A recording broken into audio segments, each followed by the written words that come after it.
질문을 하나 하도록 하겠습니다. 꿈에 하나님이 우리 성도님들 각자의 꿈에 나타났습니다. 2023년 새해가 되었으니 너도 이제 하나님 나라를 위해서 전도를 좀 열심히 해야 하지 않겠느냐? 하나님 이렇게 말씀하십니다. 그리고는 다음 질문으로 너가 어린이 대공원에 가서 전도를 할래? 아니면 이태원이나 홍대 앞에 가서 전도를 할래? 두 군데 중 한 군데를 반드시 정해라. 이렇게 하나님이 물으셨어요. 우리 성도님들 어디로 선택하시겠습니까? 네, 당연히 어린이 대공원이죠. 젊은 사람들과 외국인이 많은 그런 곳에 가기가 좀 꺼려집니다. 자, 그러면 다시 질문하겠습니다. 하나님 꿈에 그러면 자, 이태원과 홍대 사거리가 있는데 거기 말고 연변에 가서 전도할래? 자, 둘 중에 어디를 선택할래? 어디를 선택하겠습니까? 예, 이태원이나 홍대를 선택하겠죠. 네 어디서 왔니? 이런 말을 쓰는 아마 연변에 가고자 하는 분은 없을 겁니다. 즉, 우리는 익숙한 장소, 좀 더 편한 장소, 나와 잘 대화가 될 만한 사람들이 있는 곳에 전도하러 가는 것이 우리의 기본적인 모습일 것 같습니다. 근데 오늘 본문을 잘 살펴보면 바울과 실라가 전도를 하러 가는데 하나님이 마치 어린이 대공원에 전도하러 가고 싶은 바울과 실라를 막고 야, 어린이 대공원이 아니라 이태원, 홍대 사거리로 가라. 또 어린이 대공원이 아닌 저기 연변으로 마치 바울과 실라를 전도하러 보내는 그 이야기 속에 오늘 하나님 나라가 놀랍게 전파되어지는 오늘 이야기입니다. 오늘 화면을 보면서 바울과 실라를 따라서 우리도 오늘 그 2차 선교 여행지를 함께 살피면서 오늘 기도와 하나님의 선교 이 주제로 오늘 말씀을 함께 나누려고 합니다. 한번 화면을 한번 보겠습니다. 화면이 너무 깨끗해서 아마 보기가 좋을 것 같습니다. PPT를 열어주십시오. 오늘 이야기의 모든 사건은 성령께서 아시아에서 전도하는 것을 막으셨다. 여기에서 시작됩니다. 바울과 실라는 디모데는 비두니아로 가고자 했습니다. 비두니아. 비두니아는 어디일까요? 자, 이 터키 갈라디아보다 더 위쪽, 터키의 북쪽입니다. 그동안 바울은 자기가 태어난 길리기아 다소 익숙한 어린이 대공원 같은 곳이에요. 그리고 루스드라와 더베, 이 디모데의 고향, 이 갈라디아 쪽이죠. 주로 1차 선교 여행을 이 갈라디아와 이 길리기아 익숙한 장소를 다니면서 전도를 했습니다. 그런데 바울이 이제는 큰 마음을 먹고 자신은 잘 모르지만 아무래도 디모데는 잘 알 것 같은 이 북쪽, 터키 북쪽 쪽으로 비두니아 쪽으로 전도를 해야겠다 마음을 먹고 이제 가려고 하는데 어떻게 했다고요? 성령이 그들을 막아 세웁니다. 이 비두니아는 어떤 곳일까요? 자, 한번 보세요. 이스탄불과 굉장히 가까운 곳이 바로 이곳입니다. 이 비두니아에는 니케아라고 하는 이스니크라고 하는 곳이 이곳에 비두니아에 있는데요. 자, 이 비두니아에는 우리가 잘 아는 니케아 공의회가 325년에 열렸던 장소입니다. 이게 뭘까요?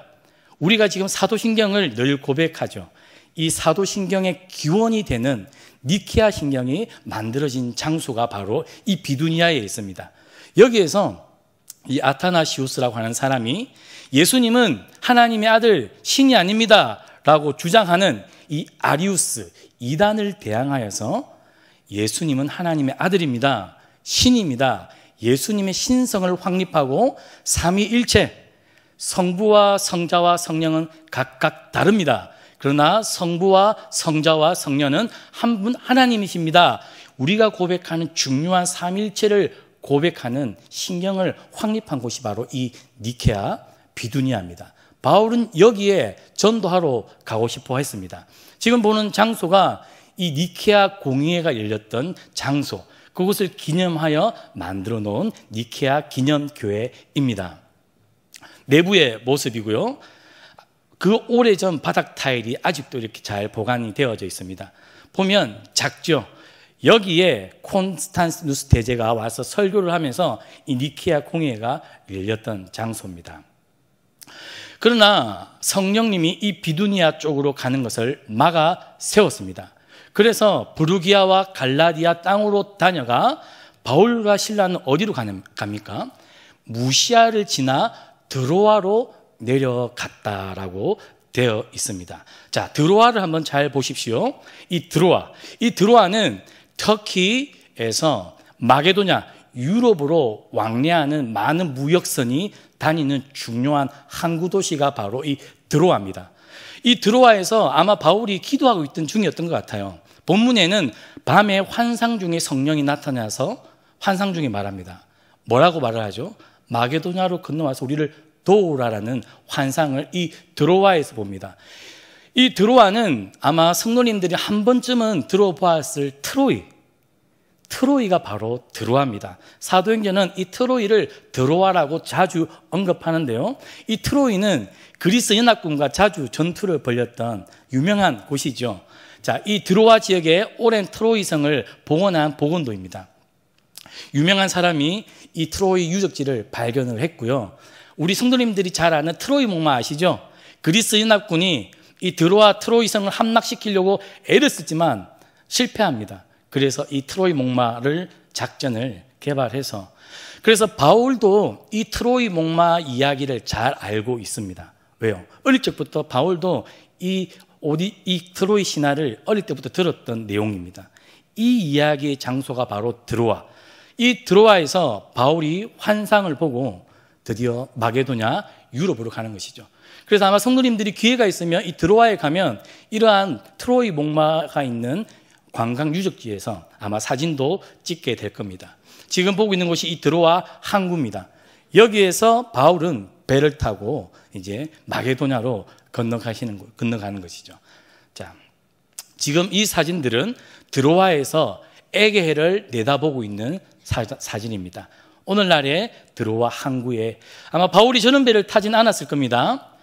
바울은 이제 환상을 보고 자기의 뜻이 아니라 성령의 인도하심을 따라서 어디로 갈까요? 우리가 드로아에서 배로 떠나 사모드라게로 직행하여, 이 사모드라게는 이제 마게도냐로 가기 전에 중간에 하루 묵게 되는, 그 당시 아마 배편의 일반적인 코스였던 것 같습니다. 이 사모드라게 섬을 한번 가보도록 하겠습니다. 보고 있는 것이 사모드라게 섬입니다. 인구가 한 3,000에서 현재는 한 5,000 사이라고 합니다. 그리스 도시 중에서 가장 해산물이 풍부하게 만들어지는 곳이 바로 사모드라게 섬입니다. 이 해안의 둘레가 약 56km 정도 된다고 합니다. 그 정도 섬임 사이즈면 우리나라의 울릉도 있죠. 울릉도 둘레가 56km 정도 된다고 하는데요. 그 정도의 둘레길입니다. 자, 이게 사모드라게 섬.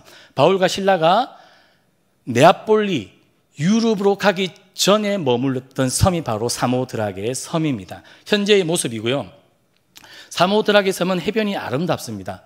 그래서 유럽에서 돈 많은 유럽인들이 몇 달 동안 이 사모드라게 섬에서 휴가를 보내기도 합니다. 꼭 한번 가보시면 좋겠습니다. 이 사모드라게 섬은 하나 굉장히 유명한 것이 있습니다. 지금 보고 있는 이게 무엇일까요? 바로 승리의 여신 니케라고 하는 겁니다. 프랑스 루브르 박물관에 가면 이 승리의 여신상이 있습니다. 이 여신상이 처음 발견된 곳이 어딜까요? 바로 바울과 실라가 네아폴리로 가기 직전에 하루 머물렀던 이 사모드라게 섬에서 발견이 되었습니다. 이 여신의 이름이 니케죠. 이 니케의 이름을 따서 만들어진 유명한 스포츠 의류 브랜드가 나이키입니다.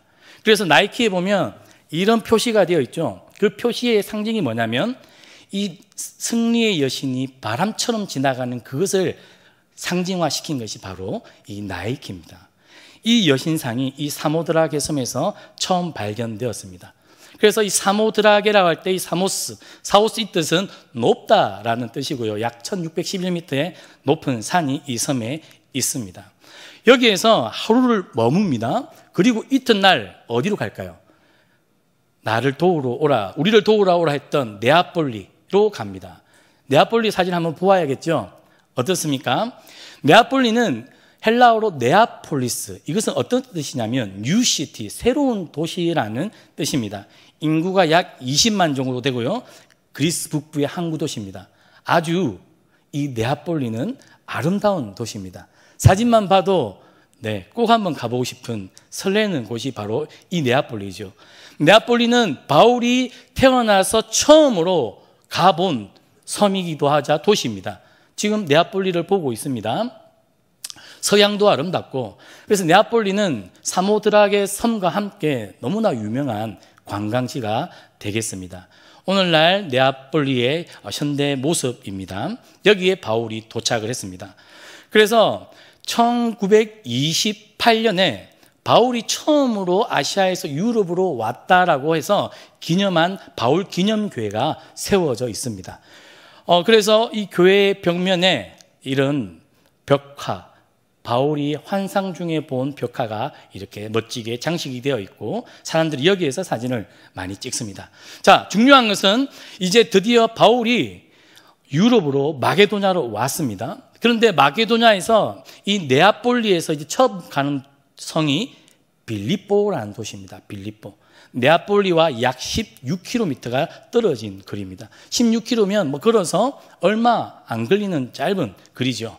이 빌립보는 로마의 오늘 식민지 도시로 오늘 본문에도 소개가 됩니다.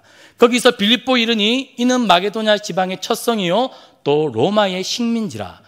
이 성에서 수위를 유하다가, 오늘 함께 읽은 본문에서 일어난 여러 사건들이 오늘 어디에서 일어났냐면 바로 이 빌립보, 바울이 처음 간 마게도냐의 첫 도시인 빌립보에서 일어난 일입니다. 이 빌립보는 당시 그림에서 보는 것처럼 아주 아크로폴리스, 그 다음에 헬라 신전, 그 다음에 목욕탕, 그 다음에 이 아고라, 광장이 있는 아주 이 마게도냐에서는 유력한 도시, 한마디로 서울 버금가는 중요한 도시였습니다. 이 빌립보는 이그나티아라고 하는 로마의 도로가 이 빌립보를 관통하고 있습니다. 이 이그나티아 가도라는 것은 로마가 1세기, BC 1세기에 비잔틴 제국까지 로마로부터 만들어 놓은 도로입니다. 모든 길은 로마로 통한다라고 할 때 이 도로를 상징하는 거죠. 그래서 바울은 이 이그나티아 가도를 따라서 빌립보에서 그리고 데살로니가, 베레아까지 이 길을 따라서 전도합니다. 그래서 사실은 이 이그나티아 가도가 복음서에서 하나님 나라를 확정하는데 참 큰 역할을 합니다. 그래서 이 빌립보는 이 길을 통과되는 중요한 도시죠. 우리나라도 경부고속도로를 따라 서울, 대전, 부산이 발달한 것처럼 이 마게도냐도 이그나티아 가도를 따라서 큰 도시들이 형성됩니다. 그리고 또 다른 이제 로마의 도로입니다. 이렇게 로마는 모든 곳에 도로를 다 닦아 놓았고, 이 도로는 결국에 하나님 나라가 유용하게 유럽 전역으로 뻗어나가는 데 도움이 되는 역할들을 합니다. 로마 제국이 힘이 있고 권세가 있어서 많은 노예들, 식민지 국가의 노동력을 착취해서 이러한 도로들을 만듭니다. 지금 보는 것은 오늘날 고속도로의 표지판 같은 역할을 하는 밀리언 스톤이라고 합니다. 마일. 로마 군인의 한 1000걸음 정도의 거리마다 이 마일 밀리언 스톤을 세워놓고 도로의 이정표 같은 역할을 합니다.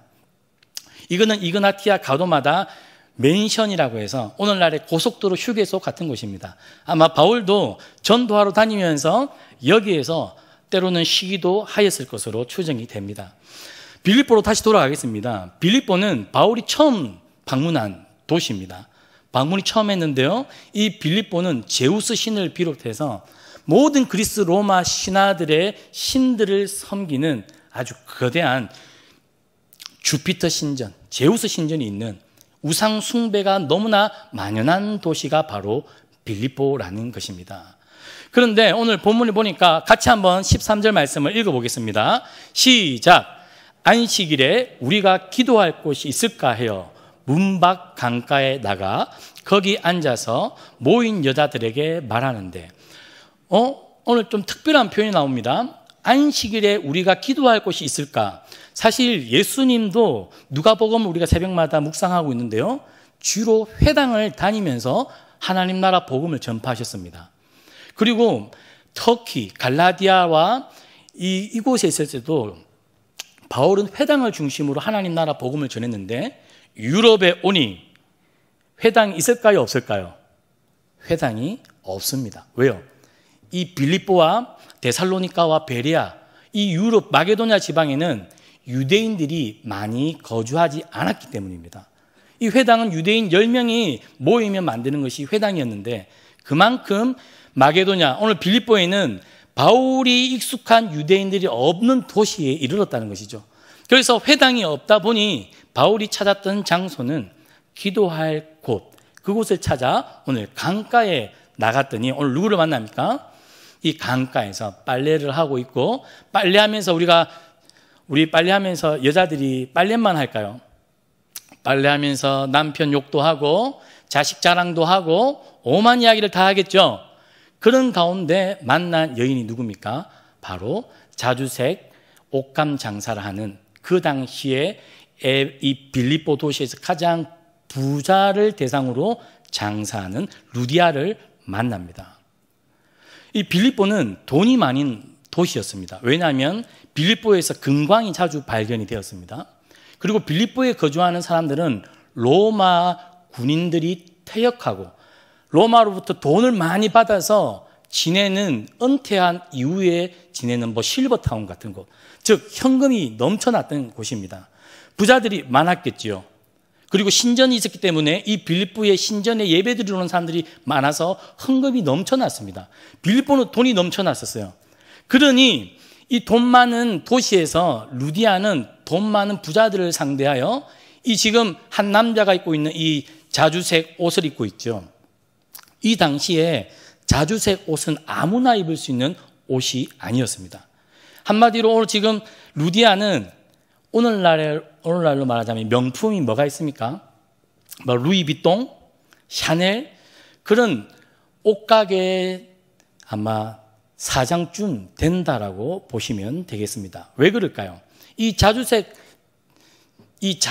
대한 이야기가 구약 성경에도 나오고 신약 성경에도 나오는데요. 구약 성경의 다니엘서를 보면 이 왕이 그 꿈을 잘 해석하는 사람에게 자주색 옷을 입히겠다라고 이야기합니다. 그리고 다니엘에게 그 자주색 옷을 입힙니다.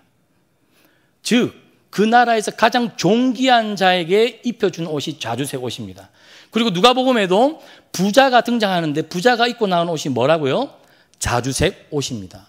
그리고 예수님께서 돌아가실 때도 로마 군인들이 입혔던 옷이 뭘까요? 자주색 옷을 입힙니다. 왜요? 왕과 귀족들이 입었던 옷이 자주색 옷이기 때문입니다. 그런데 그 자주색 옷을 누가 팔았다고요? 루디아가 팔았다는 것이죠. 즉, 돈 많은 여인이 루디아라고 할 수 있겠습니다. 이 자주색 염료를 그 당시에 얻는 것이 어려웠습니다. 오늘날에는 천에다가 염색을 한다면 그 당시에는 실 한 올에 염색을 했는데요. 보는 것처럼 이게 소라입니다. 소라 같은 종류인데 이 소라 같은 종류에서 염료를 채취해내어서 염색을 합니다. 자, 이 염료 장사를 누가 제일 많이 했냐면 페니키아 국가 두로와 시돈이 이 일을 지중해 전체를 거의 독점하다 했습니다. 그래서 두로와 시돈이 돈이 많았기 때문에 그 두로와 시돈이 굉장히 타락했고 우상 숭배가 만연했다. 그것이 신약 성경에 나오는 두로와 시돈이죠.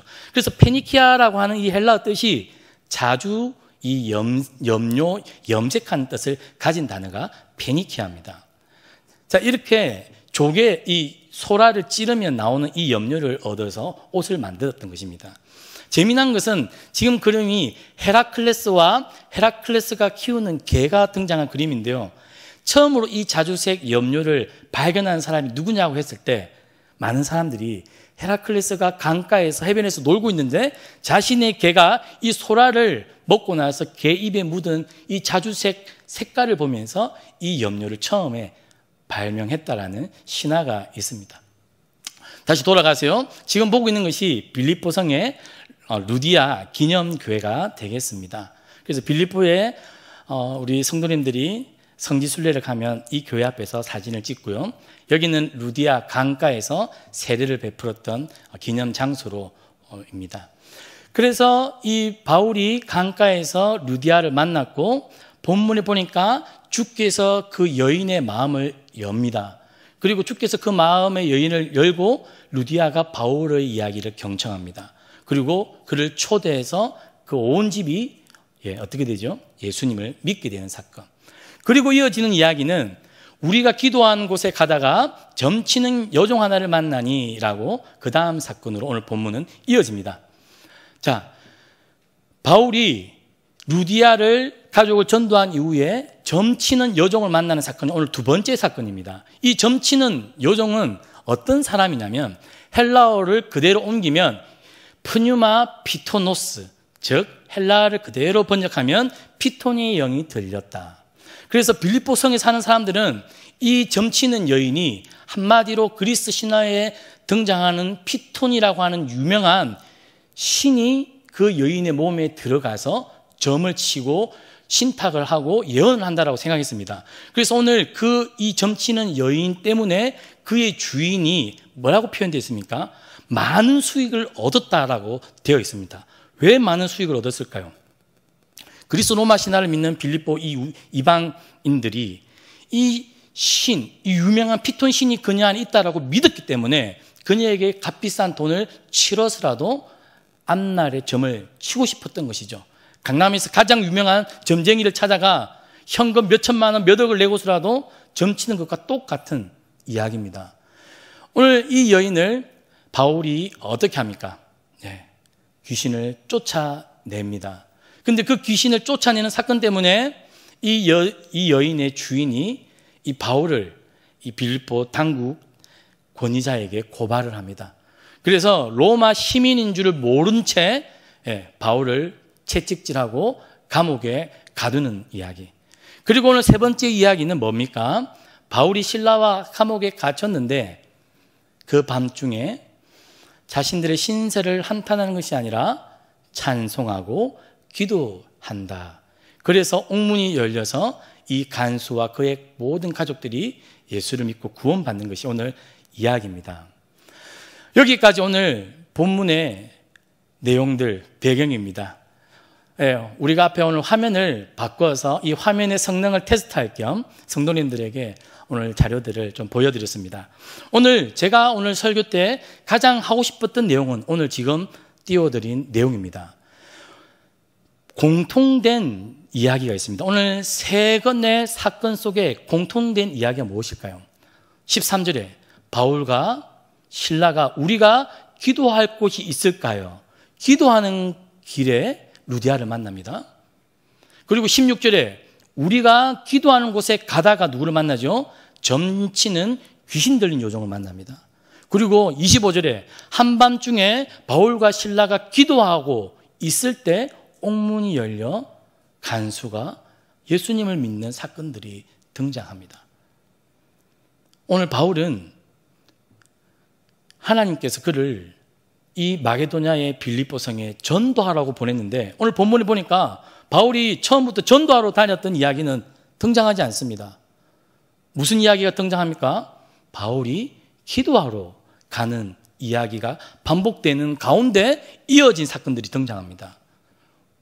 바울이 우리가 마치 어색한 곳에 가서 어떻게 전도해야 될지 몰라서 전도하는 것을 회피하고 어떻게 하면 전도를 안 할까? 그런 상황에서 그냥 기도만 해야겠다. 그래서 오늘 기도만 하러 갔던 것일까요?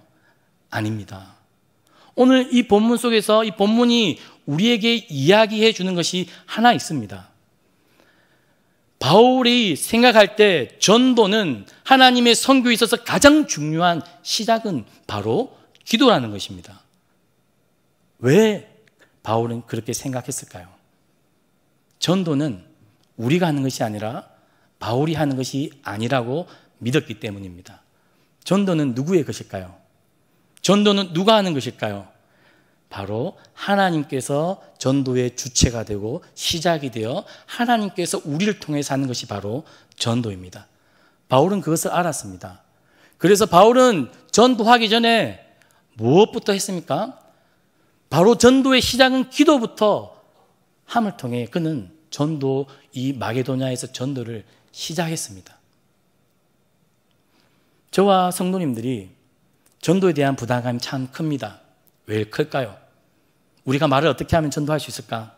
내가 어떻게 하면 저 사람에게 복음을 사형리를 잘 전달할 수 있을까? 이런 걱정들이 너무 많죠. 제가 작년부터 화요전도, 토요 새벽전도 맡으면서 많은 성도님들이 이런 부담감이 있더라고요. 그런데 이런 부담감을 가질 필요가 없습니다. 왜요?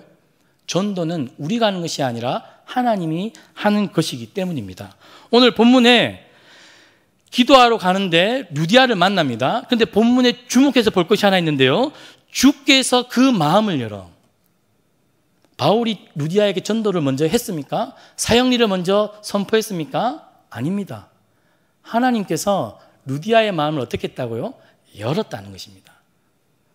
우리는 하나님께서 언제 어떤 방식으로 우리 이웃들과 예수를 믿지 않는 가족들에게 하나님이 전도의 문을 열지 모릅니다.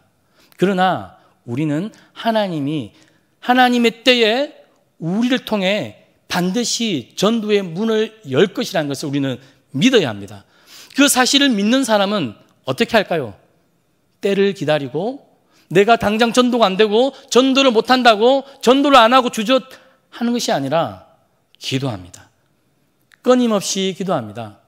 우리는 그렇게 전도해야 합니다. 오늘 본문에 계속 반복하는 단어가 있는데요.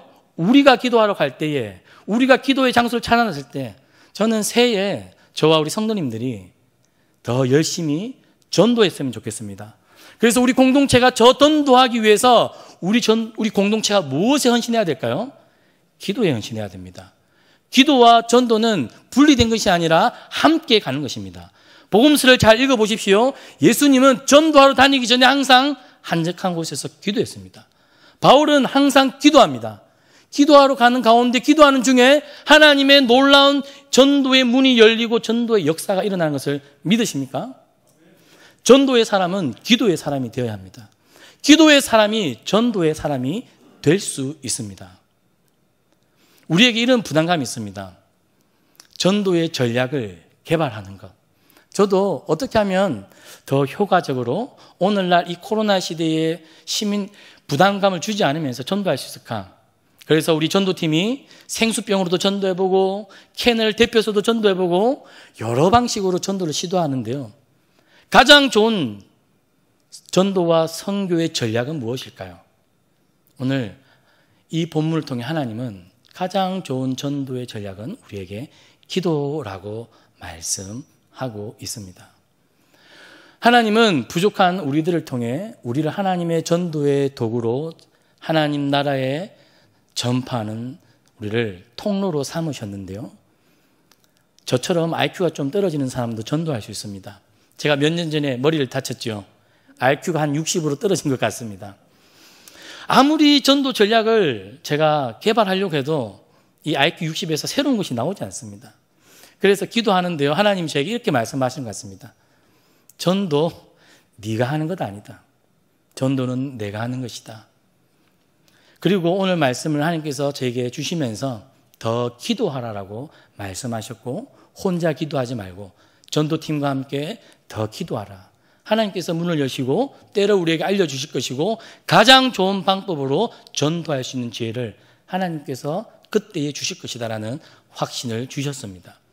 우리가 더 기도로 하나님 앞에 쓰임받는 도구가 되었으면 좋겠습니다. 마지막입니다. 바울과 실라는 원하지 않는 곳에 하나님 가라고 해서 왔고 또 기도하다가 또 놀라운 일들이 있어서 또 전도했고 그런 가운데 오늘 옥에 갇혔습니다. 참 인생이 망한 것 같고 불평불만을 할 것 같고 뭔가 하나님께 따질 수 있는 상황에서 바울과 실라는 전혀 그런 모습이 보이지 않습니다. 여러 번 그랬던 것 같습니다. 바울은 1차 전도 여행을 통해서 경험이 있었습니다. 돌에 맞을 때, 쫓겨날 때, 죽을 뻔할 때 오히려 내가 생각할 때는 최악의 상황에서 하나님께서 또 다른 전도의 문을 열어 가신다는 것을 바울은 경험을 통해서 알았던 것입니다. 그래서 바울은 옥에 갇히자 땅을 치며 후회한 모습이 있는 것이 아니라 그 속에서도 찬송하고 기도했습니다. 우리 인생이 참 이 감옥에 갇힌 것처럼 절망적이고 참 안타깝고 참 그렇습니까? 그러나 하나님은 그 속에서도 우리가 찬송하고 기도할 때 우리의 막다른 골목에서 우리의 기도 가운데 그것을 통해서 하나님은 우리 인생을 전도로 삼으시는 통로로 삼으실 줄을 우리 성도님들이 믿었으면 좋겠습니다. 새해에는 하나님이 부족한 우리를 통해서 기도할 때 하나님 나라를 여시고 또 광진구 지역사회에서 서울시민교회를 통해 더 놀라운 전도를 행하실 줄을 믿고 기대하며 전도하고 기도하는 저와 성도님들이 되기를 주님의 이름으로 축복합니다.